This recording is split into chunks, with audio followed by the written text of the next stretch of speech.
Hello, I'm Bill Coley, pastor of First Christian Church in East Moline. Welcome to another video about FCCEMConnect, a forum we've created during this ongoing pandemic to help us connect with each other, and engage with you, whatever your connection or status with our church is. We've talked about the general layout of the forum. We've talked about how to create a user ID and user account, whose name will show up here. This video is about posting itself. You've probably done this zillion of times, and so the fact that you're watching this video, even though you've done it a zillion times, is a testament to your loyalty, and I am forever grateful. So let's say that I'm here and I'm looking around and I have a question about the church. Okay, I've never been to the church, or I want to know more about the church. Lo and behold, here's this subject, this topic called about FCCEM questions. So I'm going to click here and I'm going to post my question. This assumes that you have signed into your account. If you have not signed into your account, when you click questions, you're going to get all this, but you will not get this little signature here that says new topic. This means I have the ability, the right, to create a new topic, a new question. If you haven't signed in, if your username isn't up here, then you won't see this and you won't be able to create a topic. But I am signed in, therefore I get to click new topic. The title of my topic, well, let's see. This is my question for the church. It doesn't matter, whatever topic I want to give. And then down here is the editing window. This is where you type your text. This is where you format the text. However you do that is up to you. You also can use keyboard shortcuts. I can click this bold button and everything I type is bold. I can then deselect it and everything I type is not bold. I can hit Control B on my keyboard. I just did that and everything's bold. I'm going to hit Control B again and nothing is going to be bold again. So the Control I, Control U, those kinds of, here's a Control U. And then Control U to turn that off. So the keyboard shortcuts that you might be familiar with through your word processing programs are in effect here. But anyway, so how you do it, whether you create all of the text first and then format it, or format as you go, that's up to you. But let's just look at some of these formatting features, since you can figure out how to align your text or place your text in this editing window any way you want. This is a sample line of text. Now I can do all kinds of things. I'm going to highlight that, turn it off. All right, so there's my sample line of text. I can do lots of things.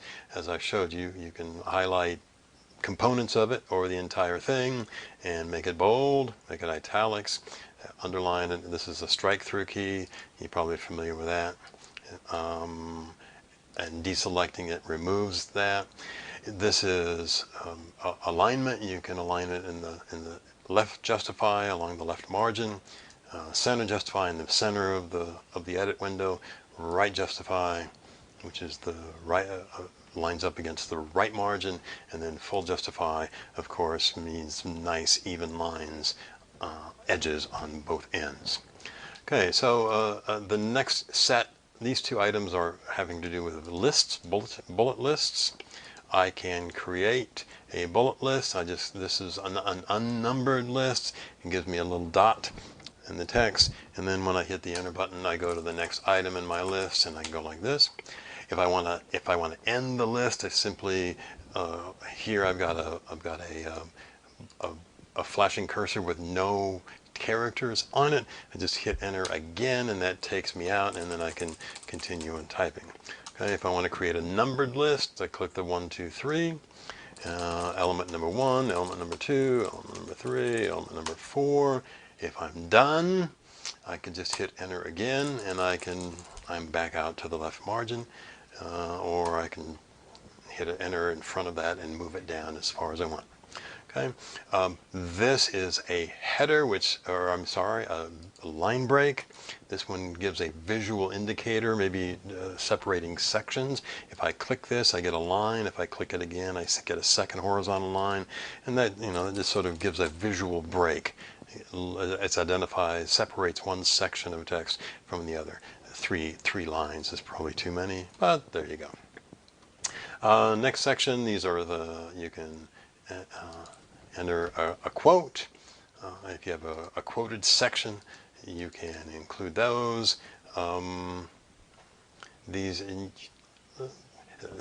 These other things are not very useful to me. You're welcome to use them in inserting a table or hide particular text. You can insert an image. If you have an image you want to insert from your computer, you can do that. If you have a link, this might be useful.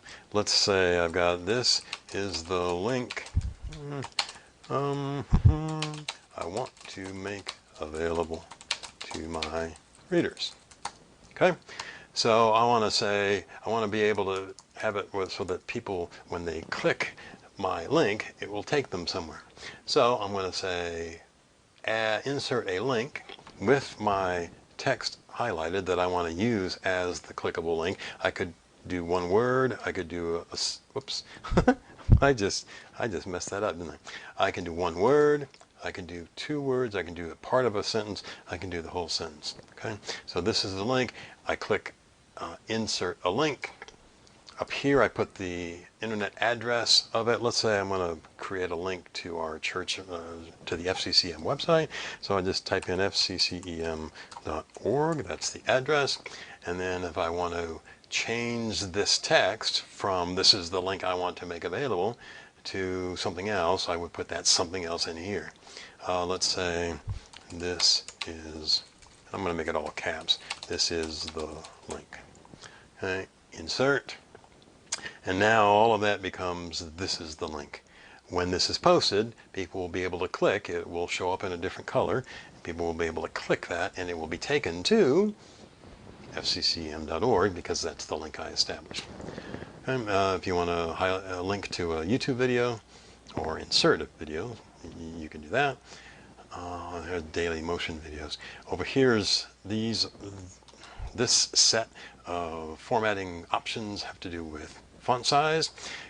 Headers are like the size of the font. This is a large header.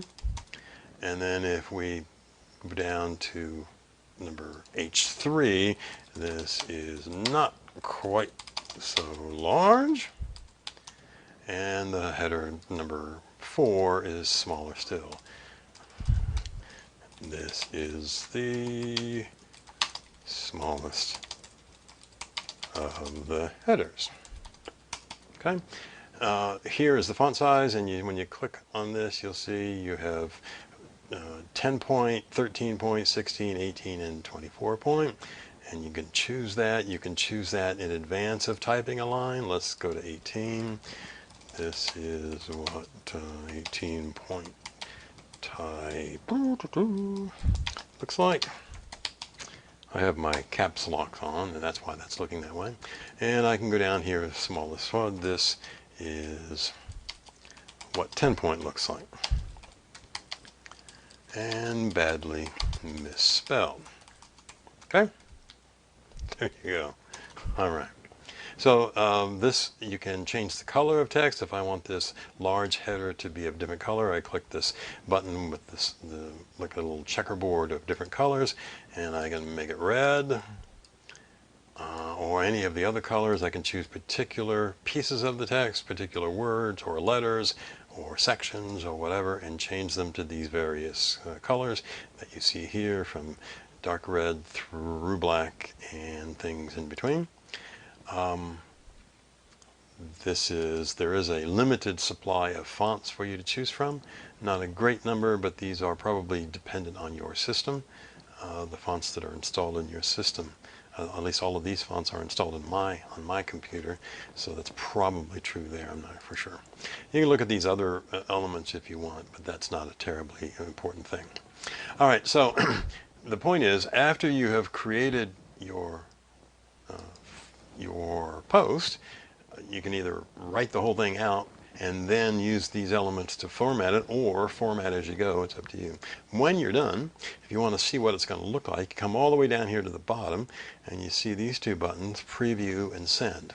So you simply click preview, and then here at the top it shows you what your post will look like. and it'll show you without all of the other meanderings of the page. Okay. If you're satisfied with that, then you come back down here and you click send. Not sure send is the most sensible word to use there, but that's the word that they use, so that's the word that we click. You send, and that posts it to the form. If you're not satisfied with something, then you come up here into the edit window, not the preview window up here, but to the edit window, and you make changes. Let's say I want large to be a different color, and so I'm going to change it to blue. Okay, now notice it's still not changed up here because I haven't gone down here to click preview. When I click preview, I come back here, lo and behold, the change that I just made is in effect. If I'm satisfied with that, I come back down here and click send. So let's send that, and we'll go back to we'll go use this click here to go back to the area, and you'll notice that here among the topics, among the different categories, all of them still have 1, 1, 1, 1, 1, except this one. Ooh, this one has 2. That's because we just created a post, and you'll see the title of my post here. This is my question. So I click here, and this is how you can view posts, of course. And then here's the most recent post. This was the original one, but this is the most recent one. This is my question for the church. And I click here, and this is what people will see. Okay. Now, since I'm the one who created this, when I get down here, I'm going to see a chance to edit it. So, an hour later, if I say, I need to change something about that, I could come into the post, click down here and edit. If I click edit, it takes me back to that same window where I was before. If I make any changes, I have to come here. I can preview and send just like before. I'm just going to go back. So that's how I make changes if I want to make changes. And then if I decide, I don't want that post to be up anymore, I can come in and click the delete button. When I click delete, a little message will come up here and ask me, am I sure that I want to delete the post? If you're not sure, of course, you'd click no, but I am sure because that's just a crazy looking thing. So I click yes, and I am told that the message was deleted. We're back into the questions section, and lo and behold, my post is gone. I go back to the main page, and here are all the questions. Here are all the categories, and yes, they're back to one topic and one post each. Okay, that's the essence of posting. The other thing you can do, of course, in forums is respond. React to other people's posts. We'll talk about that in the next video. For now, thanks for being patient with this one. Look forward to seeing you in the forums. Blessings to you. Bye-bye.